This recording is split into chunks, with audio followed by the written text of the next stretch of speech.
পশ্চিমবঙ্গ হোক বা বাংলাদেশ, বাংলাভাষী সিনেমাপ্রেমী মানুষের কাছে জয়া আহসানের কোনো পরিচয় লাগে না।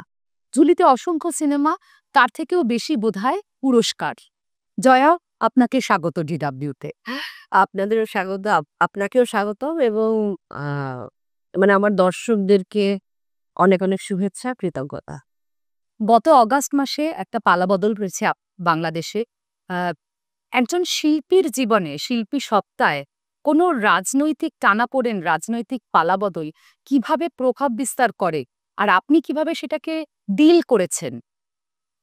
আ রাজনৈতিক পালাবদল বা পটভূমি পাল্টেছে, অবশ্যই পাল্টেছে। আ সবাই রাজনৈতিকভাবে সচেতন এবং শিল্পীও রাজনৈতিকভাবে সচেতন। অবশ্যই আমি সচেতন। আমাদের অনেক কিছু পাল্টেছে। কিন্তু একই সাথে একটি খুব পজিটিভ একটি জায়গা আমি দেখছি যে আ আমাদের যেই সিনেমার জায়গাটা ফিল্মের আ সেটা কিন্তু যেখানে ছিল সেখান থেকে টুকটুক করে এগিয়ে যাচ্ছে। কারণ এই গত আ রমজানের ঈদে খুব ভালো, ভালো কিছু ঈদের ফিল্ম এসছে। ৬ টার মতো ডিফারেন্ট ফিল্ম এসছে এবং সবগুলো কম আমি বেশি আপনাকে ভালো চলেছে। প্রশ্ন করতে যাচ্ছিলাম যে হ্যাঁ, ইন্ডাস্ট্রিতে এর প্রভাব এই মহলের ইন্ডাস্ট্রিতে প্রভাব কিছু পড়ে আমি বলব যে প্রভাব পড়লেও মানে দর্শকও আসলে একটি স্বস্তির জায়গা খোঁজে, নিঃশ্বাস নেবার জায়গা খোঁজে। যে কারণে তারা আবার ফিল্মগুলোর দিকে মুখ ফিরিয়েছে। বিনোদন দিনের শেষে আসলে আমাদের সবার প্রয়োজন। আমরা যত স্ট্রেসে থাকি না কেন, যেমন করেই থাকি না কেন, সেটা দর্শক বুঝিয়ে দিয়েছে এবং সেই কারণে আমাদের যে ৬ টা ফিল্ম হয়েছে, সেটি কিন্তু খুব ভালো রমরমিয়ে চলেছে। বিশেষ করে আমি তাণ্ডব করেছি একটি কমার্শিয়াল অ্যাপ্রোচ এর ফিল্ম বলব আমি। অবশ্যই সেটা শিল্পমানও রয়েছে সাথে। আবার আমি 'উৎসব' নামে একটি ফিল্ম করেছি। দুর্দান্ত হয়েছে সেই ফিল্মটিও। সেটিও আমি বলব যে একেবারে রমরমিয়ে সেগুলো চলেছে এবং দর্শক সেটা দেখেছে। এটা খুব আমরা কিন্তু আমাদের ইন্ডাস্ট্রি অন্যান্য সমস্ত সেক্টরের কথা আমি বলতে পারব না, সে দায়িত্ব নিয়ে তারাও বলবেন। বাট আমি বলছি যে আমাদের ইন্ডাস্ট্রি কিন্তু থেমে থাকেনি। আমাদের বাংলাদেশের বাংলা ইন্ডাস্ট্রি কিন্তু খুব ভালো, ভালো কিছু কাজ অ্যা হয়ে যাচ্ছে। তারা থেমে থাকেনি। আমরা সবাই মিলে করে যাচ্ছি। পট পরিবর্তনের পরে আপনি লাগাতার কাজ করছেন। কোথাও কোনো আ মানসিকতার পরিবর্তন মানে কলকাতা তো আদতে আপনার পাশের পাড়া ছিল। এখানে তো আপনার বাসা। কোনো বাস কাজ করতে গিয়ে কোনো মানসিকতার পরিবর্তন, দূরে সে সম্পর্কের প্রভাব আপনার ব্যক্তিগত সম্পর্কে কখনো পড়েছে বলে না আমি সেটা এখানে একেবারেই পাইনি। একেবারেই পাইনি। কারণ এখানে একটি বিষয় আসলে বলবার মতো যে আমরা আর্টিস্টরা তো আমি ১ম থেকেই বলি আর্টিস্টদের কোনো ভূগোল মেনে আর্টিস্টরা হয় না। আমাদের সংস্কৃতি এক, ভাষাভাষী এক, আমাদের অনুভূতিগুলো এক, আমাদের সংস্কৃতি, কালচার সবই এক। আমরা বাংলা ভাষাতে কথা বলি। আমি বাংলার জন্যে কাজ করি এবং সবচেয়ে বড় কথা আমরা আর্টিস্টরা সেটা আমার এই বাংলারই হোক, ওই বাংলায় গিয়ে পরম কাজ করছেন, ওখানে পাওলি কাজ করছেন। আমাদের কাজটা কি? আমি এখানে এসে কাজ করছি, চঞ্চল চৌধুরী কাজ করছেন। আমাদের কাজ হচ্ছে হলো সংস্কৃতিকে জোড়া লাগানো, জুড়িয়ে দেয়া। সেটা পার্থক্য ভিন্ন মত কিছু সময়ের জন্য হতে পারে। কিন্তু আমরা সবসময় জুড়বার চেষ্টা করে যাই এবং জোড়া দেয়াটাই আমাদের কাজ। আমি আমার জায়গা থেকে এটাই আমার রাজনীতি, এটাই আমার ধর্ম, এটাই আমার মানবিকতা। মানে এটাই আমার সবকিছু। 'ডিয়ার মা'র মতন একটা ছবি আপনাকে আকর্ষণ করল কেন? আমাদের তো গল্প বলা কাজ। যত নতুন গল্প বলতে পারবো, যত নতুন অভিজ্ঞতা আমার ঝুলিতে নিতে পারবো, সেটা একটি বিষয় এবং আ অনিরুদ্ধ রায়চৌধুরীর সঙ্গে কাজ করবার লোভ। অনিরুদ্ধ রায় চৌধুরীর সাথে এর আগে 'খড়ক সিং' তাতে ভারতবাসীর কাছেও আপনি একটা পরিচিত নাম হয়ে উঠলেন।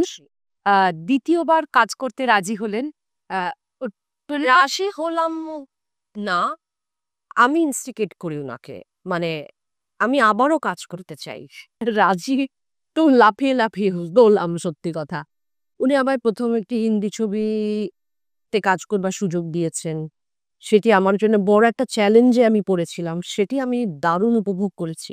কারণ আমরা তো চ্যালেঞ্জের মুখোমুখি হতে চাই। দ্বিতীয়ত হচ্ছে উনার গল্প বলা, উনার যেই ক্যানভাস, উনার যেই ব্যাপ্তি, সেটার প্রেমে তো আমরা সকল বাংলা দর্শকেরা আছি। তৃতীয়ত হচ্ছে উনি যতটুকুই চরিত্র, যেই চরিত্র উনার ছবিতে যতটুকুই থাকুক, সেটিকে একটা পূর্ণাঙ্গতা দেয়, পূর্ণতা দেয়। যেই কারণে উনার ছবিতে একটি ছোট চরিত্র আমাকে আকর্ষণ করে এবং আমার ধারণা সামনেও করবে। উনি যদি আমায় মেইন লিডেও না দেন কোনো চরিত্র, উনি যদি আমায় বলেন, আমি মনে হয় করব। ডিয়ার মা একটা একটা মায়ের গল্প এবং এক্ষেত্রে দত্তক অ্যাডপশনের মতন একটা গম্ভীর বিষয় নিয়ে ডিল করেছে ছবিটা। আজও ভারতে এবং সাবকন্টিনেন্টে বিভিন্ন জায়গায় অ্যাডপশন নিয়ে নানান রকমের আহ, মানে ট্যাবু আছে, নানান রকমের মনের আহ, ভয় আছে, সংকীর্ণতা আছে।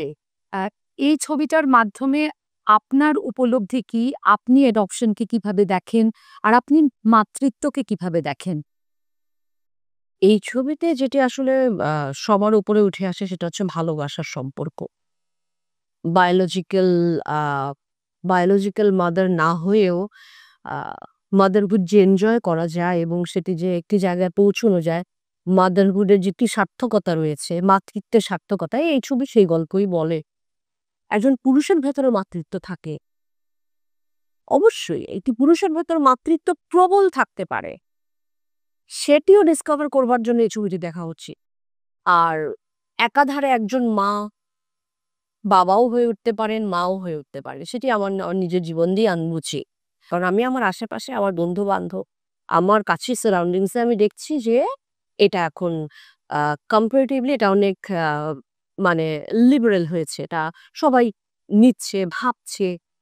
যেমন ১ম সন্তান আ তার হয়তো তার বায়োলজিক্যাল চাইল্ড হতে পারে। কিন্তু ২য় সন্তান যদি তার দত্তক নেয়া হয় তাহলে সমাজের জন্য এবং আশেপাশের আ যারা একটি বাড়ি পায় না, যারা আ অভিভাবক পায় না, মা-বাবা পায় না, অনাথ যাদেরকে আমরা সেই অর্থে বলি, তাদেরও একটি সংসার হয়, তারাও একটি বাচ্চা সুস্থ জীবনের এবং সন্ধান। ১ম সন্তানটিও আমি মনে করি ও উন্নততর মানুষ হয়। থ্যাংক ইউ, আপনি সময় দিলেন বলে আর এত সুন্দর করে এত কথা বললেন আমাদের সাথে। ধন্যবাদ।